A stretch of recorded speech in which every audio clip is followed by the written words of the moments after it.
Selamat siang teman-teman semua. Perkenalkan, nama saya Claudia Pertama Manik, NPM 2201010103. Baik, dalam video kali ini saya akan menjelaskan kembali materi yang telah dijelaskan Ibu dosen, yaitu instrumen penelitian yang telah dijelaskan oleh Ibu dosen pada tanggal 5 Desember 2024 pada pertemuan ke-12.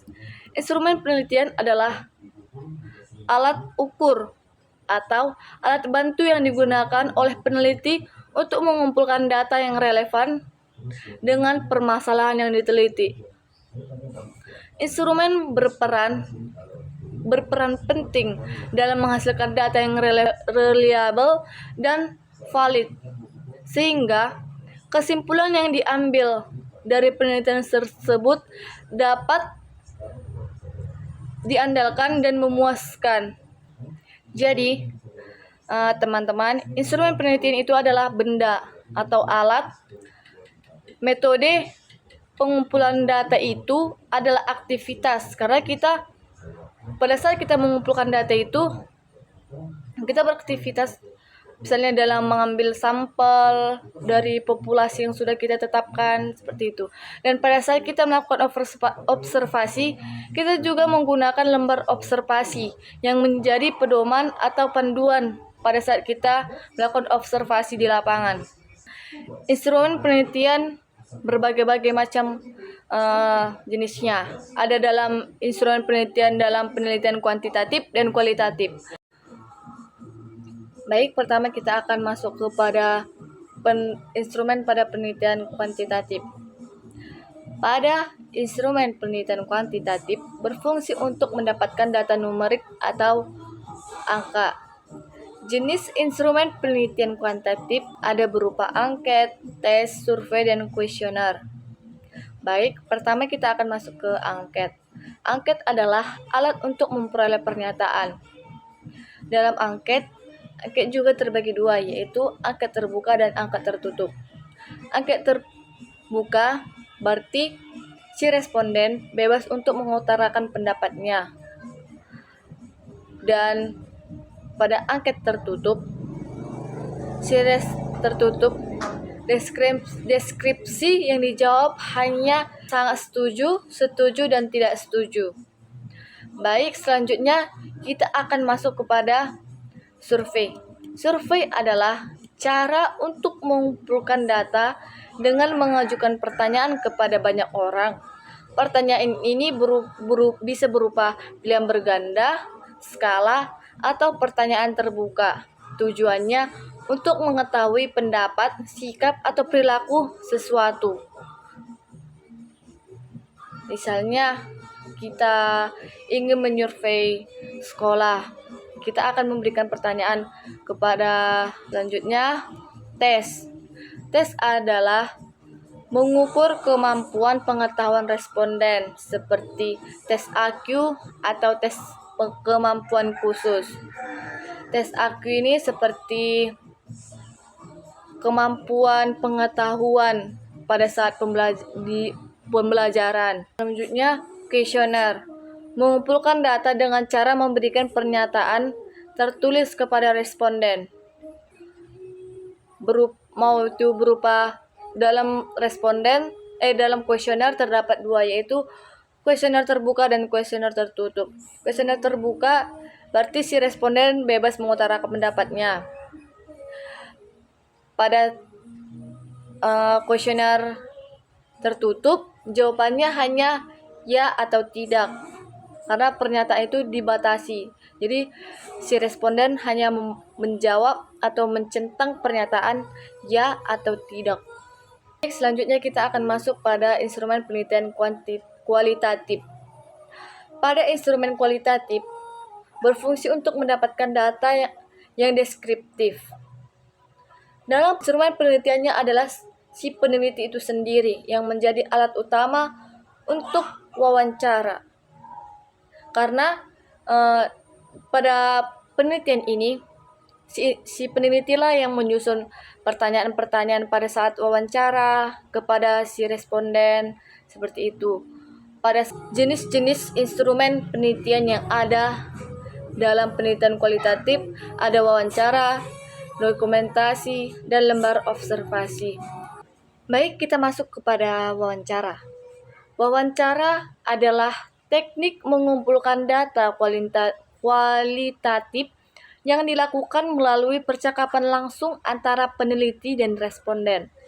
Dalam wawancara, peneliti mengajukan pertanyaan-pertanyaan terbuka untuk menggali informasi mendalam tentang pengalaman, preferensi, dan pemandangan responden. Baik, dalam wawancara ini ada terbagi jenis-jenis tiga wawancara, yaitu 1. Wawancara terstruktur, wawancara semi terstruktur, dan wawancara tidak terstruktur. Wawancara terstruktur adalah pernyataan yang sudah disusun secara sistematif dan baku. Peneliti tidak boleh menyimpang dari pernyataan yang telah disiapkan. Yang kedua, wawancara semi terstruktur. Pertanyaan sudah disiapkan, namun peneliti masih memiliki fleksibilitas atau kebebasan untuk mengajukan pertanyaan lanjut atau menyesuaikan pertanyaan sesuai situasi, sesuai kejadian yang ada di lapangan atau pengamatan si peneliti pada saat di lapangan. Begitu. Selanjutnya, wawancara tidak terstruktur. Peneliti hanya memiliki panduan umum dan bebas untuk mengembangkan pertanyaan sesuai dengan jalannya percakapan. Baik, selanjutnya kita akan masuk kepada dokumentasi. Dokumentasi adalah teknik mengumpulkan data kualitatif dengan cara menganalisis berbagai jenis dokumen yang relevan dengan peneliti.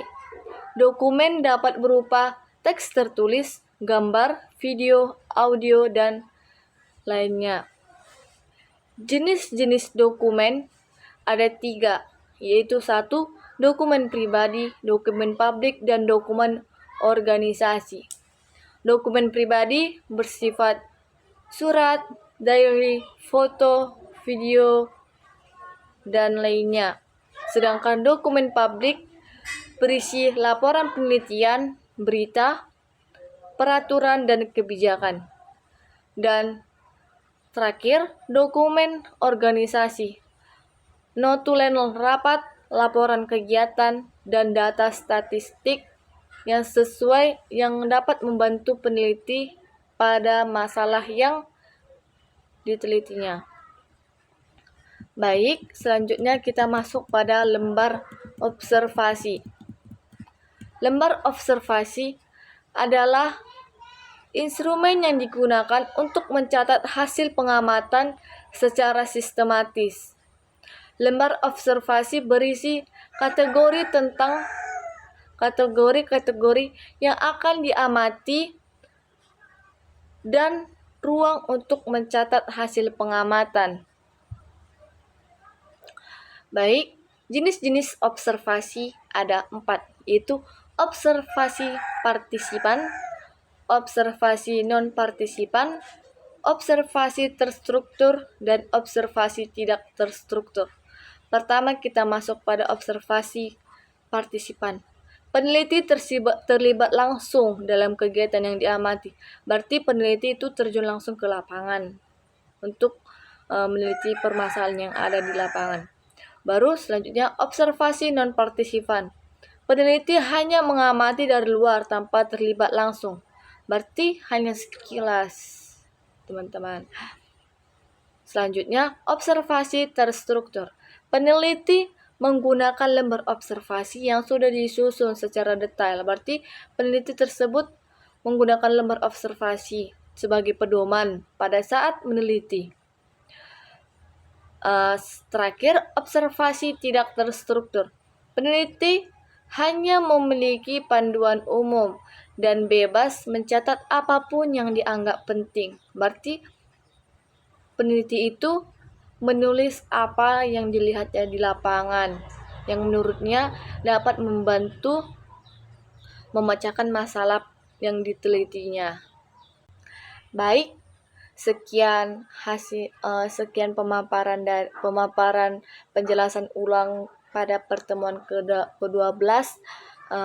Bila ada kesalahan kata atau tutur kata yang kurang jelas, mohon dimaafkan.